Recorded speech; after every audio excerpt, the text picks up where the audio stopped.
Vamos lá, galera. Começar a compartilhar minha tela aqui. Ai, eu me sinto muito provisória. Socorro. Vamos lá. Deixa eu ver se eu consigo ficar igual aqueles professores legais da internet. Só a minha cabeça flutuante. Pronto. Acho que eu tô parecendo. Beleza. Vamos lá, gente. Tô aqui com o material aberto. E vou falar com vocês sobre os casos que estavam lá no meu postzinho, tá? Talvez mais alguns, porque vocês sabem que eu não me controlo. Então vamos começar com Carrion Gonzalez e versus Nicarágua. Esse, pra mim, eu acho que foi o que mais me chamou atenção. Apesar de ser o primeiro, né? A gente meio que olha por primeiro e já fica assim, meu Deus, olhinhos abertos. E eu tô tão interessada nesse caso. Porque é um caso de feminicídio, galera. Tipo assim, feminicídio é o boom do momento. Porque teve uma uma reformulação desse crime agora, recentemente. Então, assim, eu acho que isso aqui tem toda a cara de cair em prova. Porque, assim, pensa, imagina uma ligação de uma questão com um caso de feminicídio que tu possa utilizar o caso Gonçalves. E pensem num caso que sejam os defensores da vítima de direito, da vítima de violência doméstica, que é justamente a vítima de feminicídio, ou a vítima de uma tentativa de feminicídio, ou da família da vítima de feminicídio, que estão nesse caso.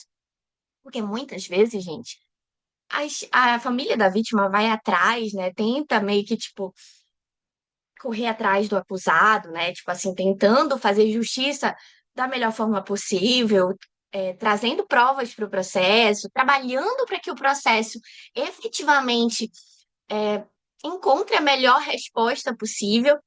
Só que muitas vezes essas famílias são perseguidas. E aí é o grande pulo do gato. Porque assim, gente, pensa. A Dina, que é a irmã da Carrion, ela foi, assim, indispensável para o processo. Ela estava, tipo, em cima, tipo, correndo atrás do acusado, correndo atrás de tudo que aconteceu, para que pudesse fazer justiça pela irmã dela. Só que ela foi tão perseguida que ela teve que sair do país. Então a gente tem uma ligação aí, tanto com a questão dessa questão da vítima, de ser perseguida, de ter que ser protegida efetivamente, a família, depois do que aconteceu com a vítima, além dela ser mulher, ter todas as interseccionalidades, ela tem esse fator. E tem também, gente, a questão do non-refoulement, que é ela não poder ser expulsa do próprio país, simplesmente porque ela está correndo atrás de justiça pela irmã dela, que faleceu. E também a proteção de direitos humanos relativas à vítima, que volta a ter, como na Idade de Ouro, volta a ter vamos dizer, um interesse maior, uma importância, na verdade, maior relativa aos processos penais. Porque, como a gente sabe, existem fases da importância da vítima no que tange ao processo penal. E nós estávamos, antes mesmo dessas novas regulamentações que permitem a família da vítima, num contexto pós-favela Nova Brasília, que permitem à família da vítima ser parte do processo, estar ali ajudando os defensores, os promotores, né, no caso, que estão do lado da acusação, ajudando e tendo direito a uma defesa. O processo era muito triangulado, vamos dizer assim, era juiz, réu e promotoria, né, e acusação. Hoje a gente tem uma organicidade muito maior do processo. O processo é composto por muito mais gente. Porque a gente não pode esquecer que existe também as pessoas que ficaram, que foram também violadas por aquele crime. Então, assim, o caso Carrinhon Gonzalez, ele é muito importante. Tanto no aspecto de feminicídio, se a gente for tratar de feminicídio, a gente trata de Carrinhon Gonzalez. A gente trata de Presídio Miguel Castro Castro. A gente trata de discriminação estrutural contra as mulheres. A gente trata de Campo Algodoneiro, tá? Então, assim, falou feminicídio, a gente tem um caso novinho, só pra gente dizer assim, examinador, eu tô muito atualizado. Entendeu? Então, assim, vamos botar na nossa cabeça Carrion Gonzalez versus Nicarágua. Vocês me perdoem com os nomes estrangeiros. Eu sou brasileira, então vocês vão me perdoar com os nomes estrangeiros. Bom, Vocês já leram, né, os direitos violados, dentre os muitos, tem garantias judiciais, igualdade, direito à verdade. A- Gente, isso aqui, tudo a ver, Comissão Nacional da Verdade, tá? Ditadura militar. Liguem na cabeça de vocês isso. O caso Gomes Lund, principalmente, ele abre portas para a possibilidade de uma Comissão Nacional da Verdade. Ele abre portas da gente dizer: ei, a ditadura foi um caso que a gente tem que meter o dedo. A gente não pode deixar assim, não. A família tem direito a, a conhecer isso, entende? Então, tem direito a saber o que aconteceu, sabe? Isso que é o direito à verdade. É você não deixar por isso mesmo, sabe? Então, aqui nós temos o direito à verdade, porque a Carrion, ela foi morta. Disseram que ela tinha se suicidado, mas na verdade não, né? Ela simplesmente foi vítima de um feminicídio. E até vou dar um spoiler pra vocês. Assim, eu tava tratando, foi de ANPP, em uma das dos meus treinos. E assim, a pessoa que tava comigo me disse uma coisa muito importante, e assim, isso me abriu os olhos de alguma forma.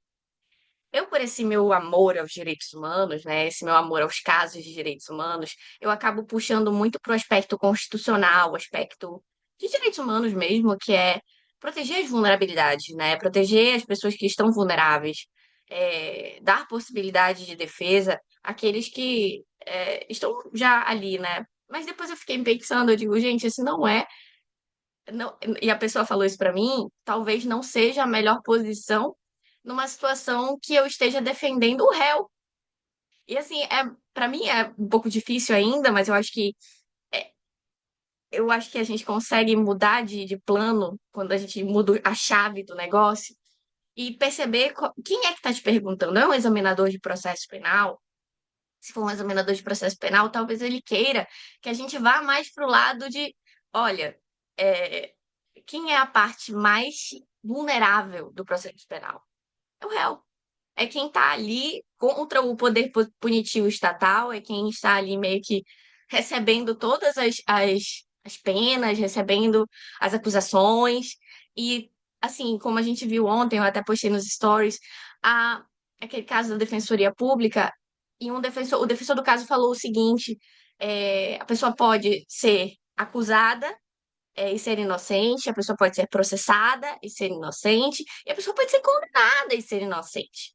Então, assim, a gente tem que trabalhar com um processo penal que forma garantia, que forma direito. Então, a gente não pode simplesmente esquecer que, assim, ali, no caso do NPP, foi o link que eu dei para vocês agora, que foi o que aconteceu no meu treino, eu fiquei assim, ah, não, mas pode o NPP é vedado em lei, né, em letra de lei, em relação à violência doméstica. E essa regra foi utilizada pelo STF para abrir a vedação e fechar ainda mais o NPP no caso de crimes raciais e crimes homotransfóbicos.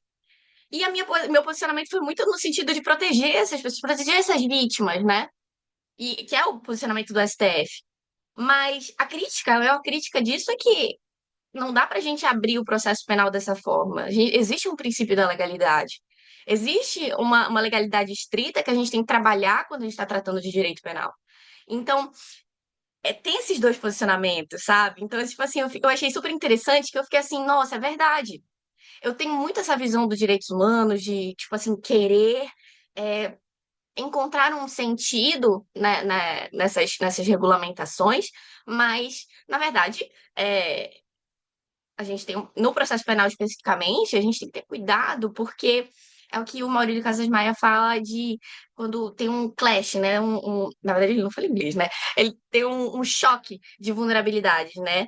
E quando a gente tem duas vulnerabilidades, a gente tem que ter cuidado ou, no caso, se tu tiver como custos vulneráveis, tentar deixar equânime, né? Da melhor forma possível. Lógico, não dá para deixar todo mundo feliz, mas da melhor da forma que mais garanta direitos para ambas as partes. Mas se a gente está tratando de, por exemplo, eu estiver como defensora do réu, eu tenho que lutar com todas as forças para que isso não ocorra, para que essa expansão da legalidade, essa expansão da regra que existe, não exista. Existe um limite gramatical da palavra. Então, é muito importante. essa visão diferente, sabe? E eu achei muito interessante, resolvi trazer pra cá. Mas, gente, enfim, vamos continuar, porque, pelo amor de Deus, acho que eu já tô falando há 20 anos, sobre esse caso. E, basicamente, isso. Lembrem, as medidas reparatórias que eu falei para vocês. Vamos explicar aqui. Eu vou usar o caso Carrion para vocês entenderem melhor.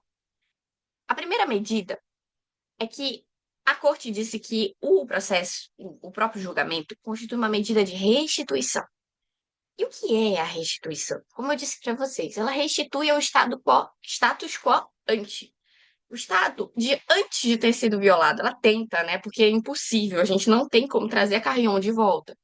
Mas medidas reparatórias, como devolução de dinheiro que a pessoa, por exemplo, foi multada, foi sancionada pelo Estado, isso tem aqui no material também.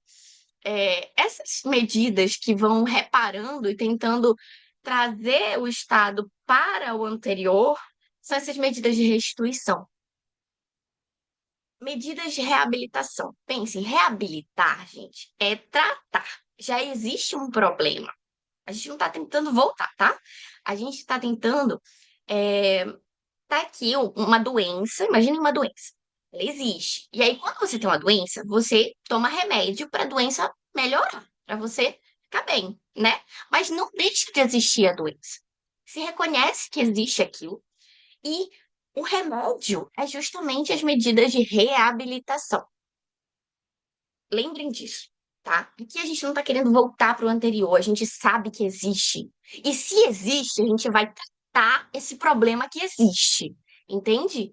É basicamente isso, as medidas de reabilitação, medidas de satisfação e reconhecimento público. Essas normalmente são as publicações, tá? Então, assim, publicações, atos de reconhecimento público, aqueles atos, aquelas placas, quando tem o caso do Antônio Tavares, que construíram lá acredito que foi uma estátua. Então, assim, essas situações públicas, publicou. Então, medidas de reconhecimento público ou de satisfação. Você satisfaz a vítima ao reconhecer publicamente e pedir perdão pelo que aconteceu. É basicamente isso. As garantias de não repetição. Gente, essa parte aqui, essa medida pensa que é o grosso. É o que mais tem nas decisões da Corte Interamericana. É onde a Corte diz assim, queridos, assim, existe uma situação aqui no teu país e essa situação gerou uma violação. Então, garantia de não repetição é para você não fazer isso nunca mais. Entende? É tipo assim, queridos, trabalhem, porque aconteceu um negócio e tá certo. Então vocês têm que mudar a partir de agora para não acontecer com outras pessoas. Essas são as garantias de não repetição. São as mais diversas. Muito comum, tá? Garantia de não repetição. Modificações legislativas, tá? Tipo, eu vou dar um exemplo aqui que não é um caso de condenação, é um caso que aconteceu a responsabilização. Cuidado com essas palavras, tá? Não falem que na comissão foi condenado. Comissão não condena, comissão responsabiliza, tá? É diferente, tá bom? A comissão responsabiliza, a corte condena, tá? Quando há caso de condenação, ela pode absolver também, mas enfim. Responsabilização, comissão. Então, a comissão responsabilizou o Brasil no caso Maria da Penha Fernandes, que foi o caso que a gente criou a nossa Lei Maria da Penha, né? Que gerou a mudança legislativa que fez o boom para a gente poder ter a Maria da Penha. Mas assim, meio que essa determinação da comissão é uma garantia de não repetição. Modifique a sua legislação interna, Brasil, para que para que não ocorram mais Marias da Penha no futuro. Entende? Então, tem diversos outros. Esse foi só um exemplo, tá? Exemplos até de condenações, mas não tá vindo na minha cabeça agora, mas esse eu acho que até casa com o caso da Carrion. E outros casos, assim, de garantia de não repetição. Temos cursos. A gente tem muitas vezes que a corte diz assim: olha, faz cursos de formação para os teus profissionais da área, principalmente profissionais de saúde, quando são casos relativos à saúde, relativos à garantia do direito à saúde.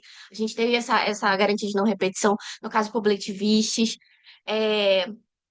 Eu acho que o Bolivia versus Chile. Gente, vocês me perdoem, eu tô só meio que regurgitando o nome das pessoas que são o nome do caso. Eu não lembro de todos os países. Mas, assim, é para vocês irem pegando, assim. É bom a gente ir gravando o nome das pessoas, porque aí o nome do país ele vem depois, sabe? O principal é dizer, olha, Poblete Vistos, Pavês Pavês, a Carrion Gonzalez. Assim, ainda que o nome do país seja importante, eu acho que o mais importante da gente saber o nome do país são os casos do Brasil. Mas, enfim, tô aqui falando, mas é basicamente isso. Tem casos de cursos, reformas de legislação. Tivemos um caso que. Ai, meu Deus, agora fugiu. Mas é basicamente fazer pesquisas para efetivamente numerar, dizer assim, olha, eu tenho uma necessidade muito grande nesse estado do país, fazer pesquisas nesse sentido para que se saiba onde se tem que ter mais investimentos, quem sabe um investimento da União nesses casos, é, e estados que são mais tranquilos, saber como está o território nacional em relação a essas violações, também é um caso de garantia de não repetição, e basicamente é isso. Gente, eu não falei das garantias das medidas em específico, porque vocês viram, né? Eu tô aqui dando só os adendos, né? Vamos lá. Ah, e também tem as medidas de compensação, que são as indenizações, os danos morais, os danos patrimoniais, os danos materiais, né? E assim, temos aqueles casos de danos sociais, danos ao projeto de vida, que foi o caso dos Santos Nascimento, que foi caso da Defensoria de Santa Catarina. Então, assim, é muito importante a gente saber esses danos, porque assim, pense só, imagina que na Defensoria do Rio de Janeiro, a penúltima prova, sem ser essa última, a penúltima, foi um caso de. Foi um EPAP, uma das peças. O que é o EPAP? Ele é basicamente uma peça do sistema, acredito que seja o sistema interamericano. Agora me fugiu. Mas assim, é uma peça que a gente vai ter que pedir isso aí. A gente vai ter que dizer assim, olha, ser criativo e dizer assim, ei, Brasil, tu vai ter que fazer isso em garantia de restituição, medida de restituição, vai ter que fazer isso em medida de reparação, tu vai ter que fazer isso em medida de satisfação, e vai ter que fazer isso em garantia de não repetição, e ainda vai ter que me indenizar, e ainda vai ter que reembolsar as custas, tá? Lembrando que nessa parte de reembolso de custas tem um fundo de assistência às vítimas internacional, né? Então, assim, a gente pede a restituição ao fundo, se for o caso, porque se a vítima usou desse fundo, quem tem que restituir é o país que foi condenado. Então, assim, é muito interessante a parte dos pedidos da parte internacional, ela é toda divididinha. Então, assim, a gente tem que usar a nossa criatividade nessa hora. Eu ainda não, eu acredito que não houve outra do sistema interamericano, mas eu não sei. Eu acredito que agora me fugiu a memória, gente. Mas assim, como é que cai de novo? Então, assim, é um bom arcabouço para a gente ter. E também pode cair numa questão discursiva, pode cair numa questão objetiva, do oral, do examinador dizendo assim: olha, essa medida aqui foi essa, classifica para mim. Ou então dizer assim: quais são as medidas de reparação possíveis, no caso da Corte Interamericana, sabe? Então, e foi o que eu disse para vocês, eu acredito que foi na Defensoria do Paraná, na prova oral, mas eu não tenho certeza, que eles perguntaram sobre isso. Então, é importante a gente saber. Vamos passar para o próximo. Caso Sename versus Chile. Eu não vou falar esse nome todo, mas, assim, basicamente é o sistema de internação que eles têm no Chile, de adolescentes. E, cara, esse caso também me gritou prova. Porque, assim, ele, além de envolver direito da criança e do adolescente, ele envolve integridade pessoal, ele envolve responsabilidade estatal. Imaginem, gente, o Estado, ele simplesmente deixou os adolescentes numa situação de completa insalubridade por muito tempo. E em decorrência dessa situação, dessa falta de completo cuidado do Estado, eu acho que foram 4 unidades de internação do Sename, e uma delas aconteceu um incêndio que morreram 11, não, 10 adolescentes. Então, assim, cara, a gente tem. Pode fazer link com responsabilidade do Estado, 37 parágrafo 6º da Constituição Federal. A gente pode fazer esse link com a responsabilidade objetiva, porque naquele caso todos estavam presos, estavam internados, né, em decorrência de decisões estatais. O Estado, a partir do momento que ele coloca um adolescente numa unidade de internação, ele tem o dever de manter a salubridade, de manter a integridade física daqueles adolescentes. E a partir do momento que ocorre um incêndio por pura omissão, porque isso é uma omissão estatal, ele é responsável. Ele, no Brasil, ele seria responsável objetivamente. Teoria do risco administrativo. Então, assim, gente, dá para fazer link com o administrativo, dá para fazer link com as crianças e os adolescentes. Então, assim, cheio. Cara, assim, na boa. E, nesse caso, teve uma exortação da corte dizendo que os, as autoridades têm que fazer controle de constitucionalidade. Então, assim, isso aqui, lembrem sempre, o primeiro caso, Almonacid Arellano. Almonacid Arellano. Esse caso é um caso extremamente importante para o controle de constitucionalidade e é ele que foi o pontapé inicial para a corte começar a dizer, queridos, não é só que tem que fazer esse trabalho, vocês têm que fazer controle de constitucionalidade, convencionalidade interno, entende? Então, assim, perfeito, amei. Assim, esse caso aqui também um boom. Vai acontecer, vai vir em prova. Lembre, se você não lembrar do nome todo, porque assim, o nome é Adolescentes Reclusos no Centro de Detenção e Internação Provisória do Sename versus Chile. Eu coloquei Sename versus Chile porque aí vai dar o insight na hora da prova, eu acho.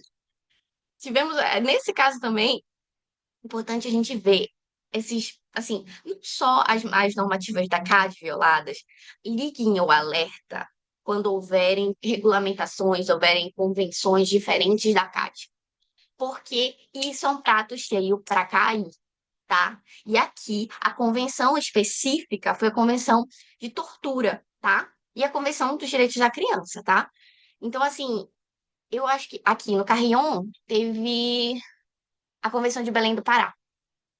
Então, assim, sempre deem atenção a esses casos que tem muita, que tem convenções específicas, tá? É importante a gente saber marcar o nosso Vadmecum, se vocês já tiverem no Vadmecum da Ridel, tem a CAD, marquem a CAD de vocês.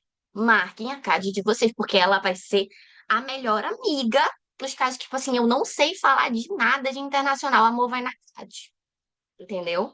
A CAD, aí, tipo assim, não tem no Ridel, mas tem nos Espessotos da Vida, tem nos Vademecums internacionais, o Pacto de São Salvador, que é o complemento da CAD, tá? É o protocolo facultativo que trata dos direitos econômicos, sociais e culturais. Então, falou de educação, falou de idoso, falou de saúde. É ali que tu vai achar. Linkem com 26 da CAD, que fala sobre o desenvolvimento progressivo dos direitos econômicos, sociais e culturais, e sejam muito felizes. Tem artigo para dar nessas duas normativas, tá? No RIDEL, nós temos a Declaração Universal de Direitos Humanos, tem a CAD, tem a Convenção de Direitos relativos à pessoa com deficiência, tem o protocolo facultativo, e tem a Convenção Interamericana contra a Discriminação Racial, que são os dois aqui, os principais, né, na verdade, tratados que foram incluídos como emenda constitucional, né, foram internalizados como emenda constitucional. Lembrem de gravar. Isso aqui tá batido, mas sempre cai, gente, sempre cai. Os quatro tratados relativos que foram internalizados como emendas constitucionais, tá? Vamos lá. Convenção Interamericana contra a Discriminação Racial. Estou resumindo, mas é basicamente isso. É interamericana, não é internacional. Convenção relativa aos direitos das pessoas com deficiência, seu protocolo facultativo, conta como dois tratados, tá? Protocolo facultativo, isso é. A doutrina discute, tá? Mas, assim, essas duas aqui pode ser só uma, se disserem assim, ah, não, o protocolo facultativo não é tratado, porque existem autores que falam isso, mas isso não é teoria majoritária, isso não é doutrina majoritária, tá? Então, para todos os efeitos, dois tratados aqui, tá? Então, vocês já matam dois em um. E a, o Tratado de Marrakech relativo às pessoas com deficiência visual, tá? Normalmente esse tratado é muito esquecido, então lembrem do nome estranho. Marrakech. Marrakech é um nome de um país, né? Mas assim, é um nome que tu fica assim, Marrakech? Tipo Yogyakarta. Eu falo muito que assim, é um nome estranho, é um nome estranho, e eu lembrei, e eu lembro na maioria das vezes. Yogyakarta, Marrakech. Então, assim, Marrakech é o meu nome estranho. Como é os três primeiros a gente normalmente lembra, o último eu lembro, é um nome estranho. Marrakech. Tratado de Marrakech, tá bom? Esse é o menos importante, vamos dizer assim. Vamos lá. Estou passando os pouco relevantes. Chegamos no caso do Brasil, que eu não tinha explicado para vocês. Gente, caso Muniz da Silva. Gente, esse caso é um caso de desaparecimento forçado. Não confundam com o caso da Silva, tá? Não confundam, porque o caso da Silva ocorreu lesões aos companheiros dele e ele foi morto. A gente sabe que ele foi assassinado. Ele foi assassinado por jagunços, tá? Caso da Silva, tá? Tô falando do da Silva, Manuel, tá? O Almir, que é o Muniz da Silva, esse senhor, o que que aconteceu com ele? Ele era um defensor de direitos humanos de trabalhadores rurais. E assim, o que que aconteceu? Ele denunciou alguns policiais que estavam fazendo algumas coisas erradas. E belo dia, ele tava fazendo as rondas dele e ele simplesmente, a última vez que viram ele, ele estava conduzindo um trator e nunca mais viram ele. Ouviram barulho de arma, barulho de tiro, mas nunca viram corpo. Ele simplesmente sumiu, entende? Então, desaparecimento forçado. Acha-se que ele morreu, mas não se tem certeza. Então, esse caso aqui, o caso Muniz da Silva, é um caso de desaparecimento forçado e um caso que liga à defesa de direitos humanos, ao direito à defesa de direitos humanos, porque ele era um atuante, ele era um defensor de direitos humanos, sabe? Então, assim, lembrem disso. No caso da Silva, que é o caso que a gente confunde, né, que é o caso da morte e tal, do Manuel, o Manuel, ele era componente do movimento dos sem terra, mas ele não é dito, no caso, como defensor de direitos humanos.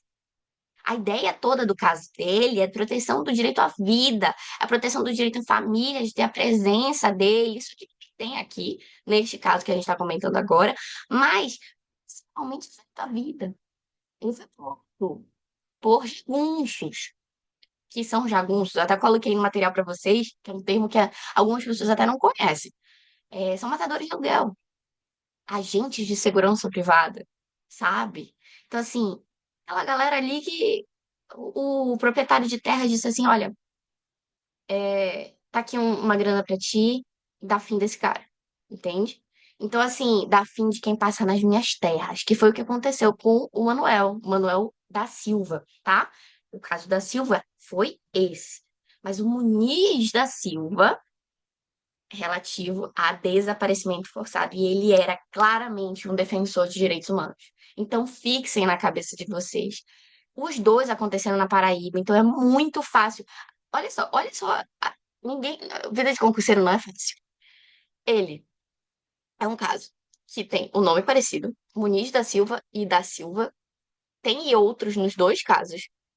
Os dois são casos da Paraíba e os dois são casos de trabalhadores de terra, trabalhadores rurais, né, vamos dizer assim.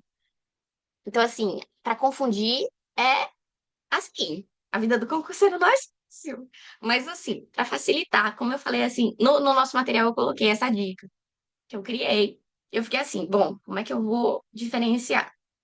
O Muniz da Silva começa com M e ele tem dois sobrenomes. Então, M é mais do que somente a morte. E mais, Muniz da Silva. Muniz e Silva são dois. Desaparecimento forçado também são dois. Lembrem disso. Quando vocês, tipo, lembrou um, o outro vai por exclusão. Então, Muniz da Silva, lembrei que é desaparecimento forçado, o outro é o que foi morto por jagunços, que é o da Silva, tá bom? Eu espero que ajude essa dica. Mas é isso, gente, assim, esse caso aqui é o nosso caso do Brasil, então tenham muito cuidado, tá? essa parte aqui de ter o direito de defender direitos humanos, eu achei aqui, ó, muito importante. Eu acho que isso aqui também tem carinha de prova, porque, assim, não é só a violação a ele, é uma violação de defender o direito de sua vida protegida no momento que você é defensor de direitos humanos, de possibilitar que as pessoas possam fazer isso, sabe? Então, assim, eu acho que é muito importante essa parte aqui. Também tem a violação à família, ele tinha filhos pequenos, então, assim, a família tem a sua integridade psicológica violada, o direito à proteção da família, que é um direito protegido pela CAD, direito da criança e impacto no projeto de vida. Lembrem sempre de, ó, sempre frisar isso na cabeça de vocês quando tiver esses danos muito diferentes, tá?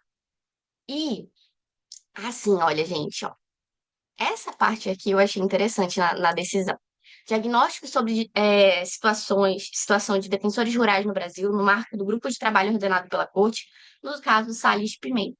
Gente, o caso Salles Pimenta foi um caso do Pará, de um advogado que era defensor de direitos humanos muito antigo, um caso antigão. E lá atrás, a Corte disse que era para fazer esse grupo de trabalho para proteger direitos, pessoas que defendem direitos humanos. Aqui no Pará, a gente tem um problema de conflitos fundiários muito expressivo. Então, assim, muito importante isso aqui. Muito, muito, muito, muito, muito importante. É que ele retomou, ele disse assim: olha, lembra do caso do Salles de Pimenta? Dá uma olhada. Dá uma olhada que não tá funcionando. Entendeu? Basicamente isso, entende? É, vamos passar aqui para o próximo, que eu achei interessante. Gente, eu coloquei o Capriles como importante, mas eu vou falar para vocês. Foi mais por conta da crise na Venezuela, tá? Não foi porque, assim, ai meu Deus, é um caso extremamente importante, carinha de defensoria. Não, não acho. Aqui a gente trata de direitos políticos, eu posso estar errada, tá, gente? Mas assim, a gente trata de direitos políticos, eleição específica da Venezuela, é muito próximo do caso Gadea, tá? O caso Gadea Mantia, mas o caso Capriles, eu achei que, assim, eu quis frisar por conta da questão do Maduro, por conta da questão de estarmos em crise institucional com a América Latina e a Venezuela ser meio que um norte ali, na verdade, é um foco de atenção, entende? Então, eu coloquei mais por isso, mas não é que, ai meu Deus, tá muito cara de defensoria. Não, foi só por isso. E porque a corte conclamou todos os países do sistema internacional, não só os países da OEA, para ajudar no cumprimento dessa sentença, porque a Venezuela foi condenada. A probabilidade deles cumprirem essa decisão é bem baixa. Vamos ver, né? É, próximo. O Águas Acosta. Gente, esse caso aqui tem especificamente a previsão de direito violado da Convenção Interamericana para prevenir e punir tortura. Então, ligo o alerta, tá? Aqui foi um caso que uma pessoa no Equador sofreu tortura e morreu numa custódia policial sem necessidade, tá? Então, assim, foi. Eu li o caso, assim, foi bem pesado. Assim, eu até coloquei pra vocês, ó, a autópsia constatou hemorragia cerebral, luxação cervical, múltiplas lesões e separação da cabeça do corpo. Então, assim, e os policiais nunca cumpriram pena, entende? Então, um caso de violência policial, um caso de tortura, um caso de detenção extrajudicial, de execução extrajudicial, perdão, e de detenção arbitrária. Então, assim, isso aqui me cheirou. Assim, eu fiquei, cheirou defensoria, entende? O que a gente vê aí de casos que pessoas são detidas arbitrariamente, que sem nenhum tipo aqui não tem, né? Mas assim, vamos fazer o link com o processo penal, sem fundada suspeita, com simplesmente porque o policial achou que pelo tirocínio dele, ai, não, a pessoa tá fazendo alguma coisa. Então, assim, e que até esse ano tivemos notícias de pessoas sendo torturadas, mortas por policiais durante essas detenções. Eu não esqueço o caso de um senhor que foi preso no camburão da polícia e jogaram gás lá dentro. E morreu. E, tipo assim, qual a necessidade disso? Então, assim, falou disso, falou de detenção arbitrária, falou de possível tortura. Águas da Costa. Águas da Costa versus Equador. Tá bom? Aqui a gente teve uma medida de reparação que eu estava falando para vocês, o ato público de reconhecimento de responsabilidade. Então, assim, sempre olhem essas medidas de reparação diferentes, tá? Vou passar aqui. O caso Galetovic também não me pareceu muito importante, tá? Porque foi um caso de liberdade de expressão, mas que é, a corte não pôde julgar a violação à liberdade de expressão, porque eles julgaram é, que, na época, a corte não tinha competência para julgar aquela violação. Porém, por conta da violação continuada, né, o governo tirou a, a detenção de direitos de uma rádio dos devidos sócios na época da ditadura e continuou com esses direitos por muito tempo, por conta de uns decretos é, que surgiram na época da ditadura. E beleza, passou, eles só retornaram com os direitos, entre aspas, e anularam os decretos muito tempo depois, tá? Mas assim, e apesar de terem sido anulados os decretos, dito que, olha, não era, aqueles decretos não deveriam ter acontecido, são nulos desde o começo, não indenizaram a galera, não indenizaram os sócios, entendem? Então, assim, simplesmente porque disseram, prescreveu. Sendo que eles passaram por muito tempo de ditadura. Como é que eles iam entrar com o processo naquele tempo de ditadura, sabe? Então, assim, eu achei interessante, por conta da exceção, é muito importante também a gente ter noção do que a corte pode ou não julgar, depende de quando o país aceitou a competência da corte em relação a esses casos, tá? Então, é muito importante a gente lembrar que a corte ela não pode simplesmente, o Brasil também tem casos que não julgou parte das violações por conta dessa competência ratione temporis, que eles chamam, né, que é a competência em relação ao tempo. E, assim, mas nos casos do Brasil, salvo engano, tá? Mas, assim, é muito provável que seja isso. Nos casos do Brasil, ainda que tenha havido a exceção ratione temporis, eles são casos de violações continuadas. Então, eram casos de desaparecimento forçado, que mesmo que houvesse na época do exato desaparecimento, a corte não pudesse julgar, como a pessoa permaneceu desaparecida e por ser o desaparecimento forçado uma violação continuada, né, um crime continuado, ainda que o Brasil não tenha ainda regulamentado isso, tá? Isso é uma das decisões do caso Muniz da Silva, isso é uma das reparações que a corte disse que tem que fazer. A gente tem que mudar nossa legislação para poder incluir o crime de desaparecimento forçado no nosso sistema jurídico brasileiro. É tanta coisa que eles criam de crime e não criam isso aí, né? Pelo amor de Deus. Mas enfim, entre aspas. Já falando a opinião dela. Mas é isso. E até me perdi, mas é isso. O Galetovic é basicamente isso, gente. Ele não tem muito a ver com liberdade. Ele surge como uma violação de liberdade de expressão, mas na verdade aqui a gente mais tratou de. é, a corte decidiu que só iria julgar a aplicação da prescrição. Então, basicamente, olha, Chile, você não deveria ter aplicado a prescrição porque eles não tinham como entrar na época da ditadura. Então, você tinha que indenizar. Basicamente isso. Não é um caso, como eu disse para vocês, não é um caso que grita defensoria, mas eu coloquei aqui de forma extensiva para vocês entenderem essa parte da exceção e tudo mais. E é isso, gente. Agora a gente chegou no ponto alto, real, assim. Gente, esse caso de povos indígenas Tagaere e Taromenani versus Equador. Gente, esse caso cair, vai cair, sabe? Assim, vai cair. Quando não sei, mas vai cair. Foi o primeiro caso na Corte Interamericana que tratou dos povos indígenas em isolamento voluntário. São aqueles povos indígenas que não querem ter contato com o pessoa da cidade, basicamente. Não querem. Eles estão ali num direito que é deles, como povo originário.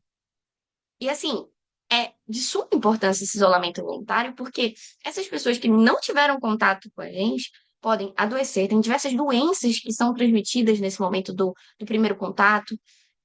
Então, assim, sem falar no direito à cultura, que, assim, eles se mantendo isolados, inclusive, eu passeando no Acre, na época que eu fui fazer a prova oral lá, eu conheci um museu que eles falam que até hoje existe povos indígenas, naquela área em isolamento voluntário.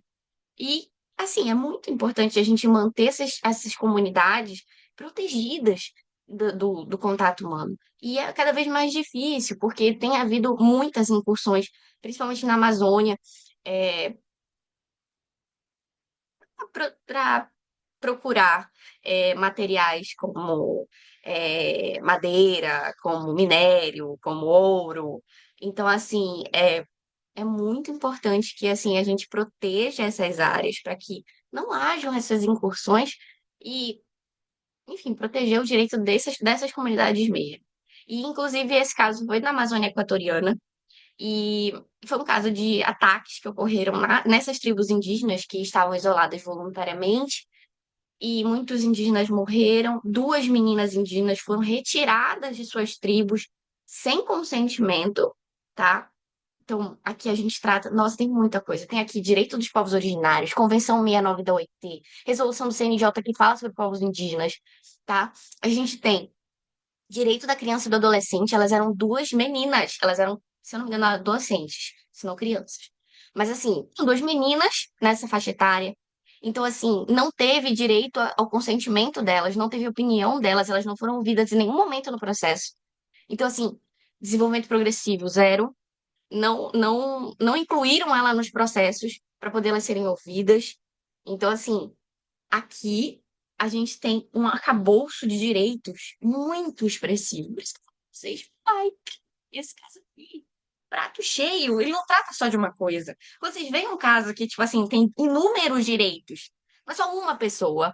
E, assim, são inúmeros direitos pipocando, vai cair. Então, assim, aqui a gente tem violação do direito à vida, violação do direito à infância, a gente tem convenção relativa ao direito da criança, tá? O que mais a gente tem aqui? Deixa eu ver. Eu achei interessante aqui, nas medidas de reabilitação, o direito à consulta das meninas. Inclusive, no meu post, eu coloquei uma foto que é uma das meninas dando o depoimento dela na corte, via vídeo. E também eu achei interessante também elas voltarem, o direito delas serem perguntadas se elas querem voltar. Não é simplesmente dizer assim, ah, volta. Não! Pergunta. Agora elas já estão integradas, elas querem voltar para o povo delas? Pergunta sempre com consentimento. Nossa, muito interessante esse caso, assim, esse caso caiu. Enfim, tá, vamos passar aqui. Esse caso aqui é outro que trata de desaparecimento forçado, mas eu achei interessante porque ele envolve pessoas indígenas, tá? E a publicação da sentença é, foi determinado que, além do idioma tradicional, né, eu acho que era o espanhol, deixa eu ver aqui, Guatemala.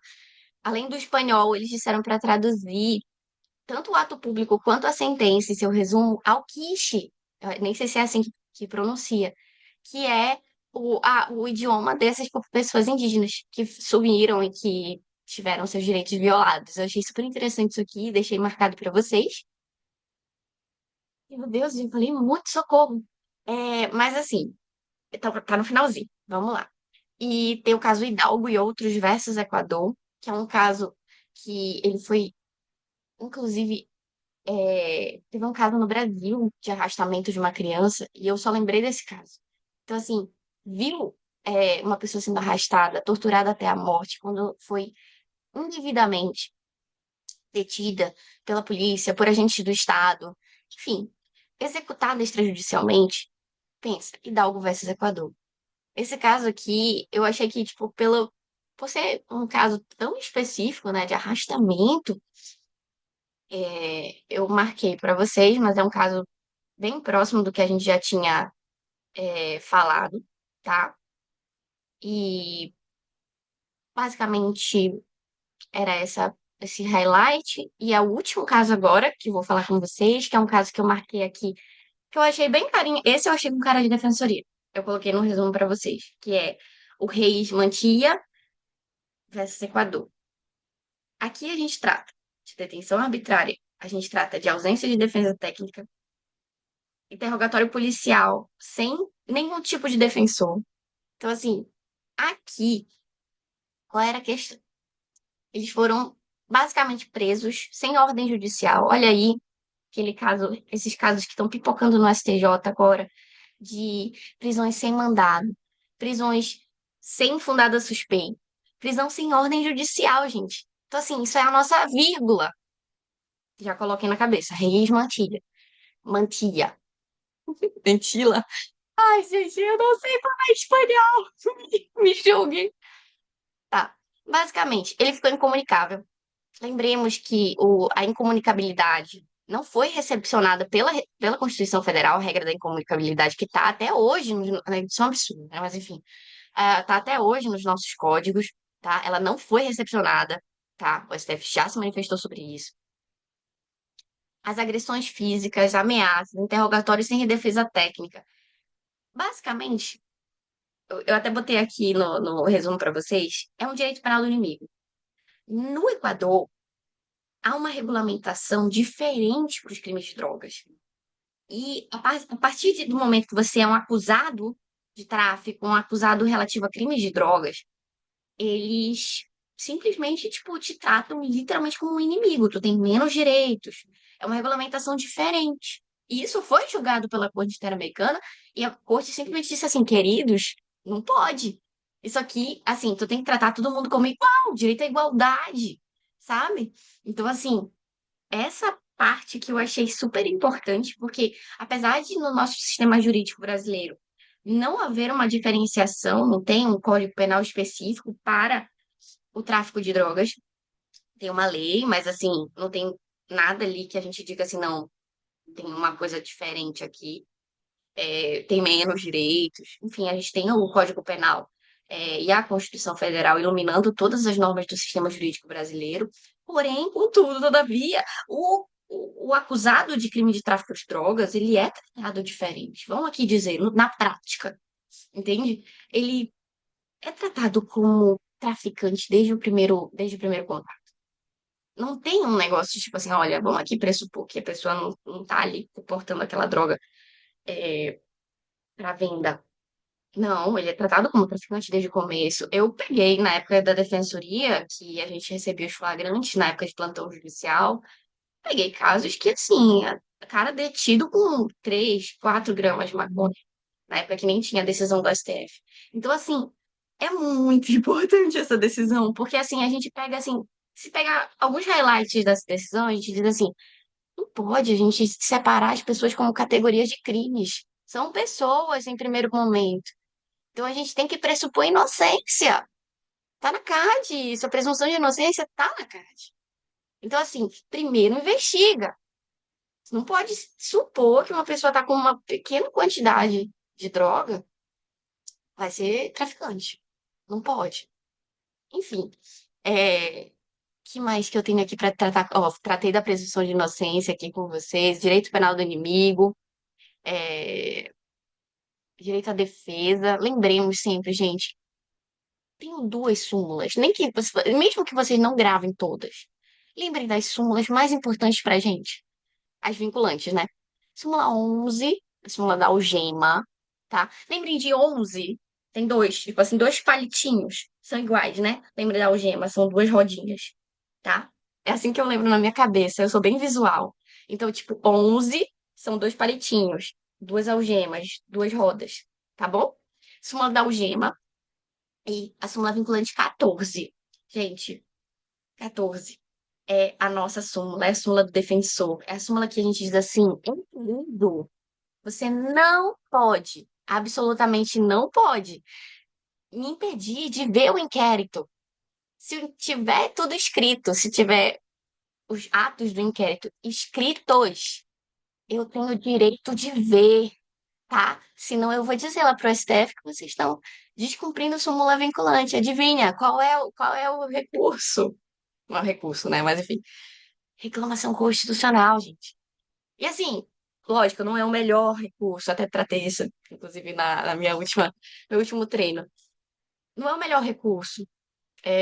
Eu nem respondi reclamação, por isso que eu tô falando para vocês. Não esqueçam como eu esqueci. É, qual é a melhor forma da gente trancar esse ato ilegal do delegado, se o delegado impedir a gente de ver o inquérito, se tiver atos, lógico, documentados. Se for para o juiz e o juiz disser assim, HC trancativo, gente, tranca esse inquérito. Sinto muito. Acho, beleza, você não vai me deixar ver? HC. Eu vou entrar com HC. E, assim, a minha colega, examinadora, entre aspas, disse o seguinte, querido, ainda tenho mais. E achei incrível isso.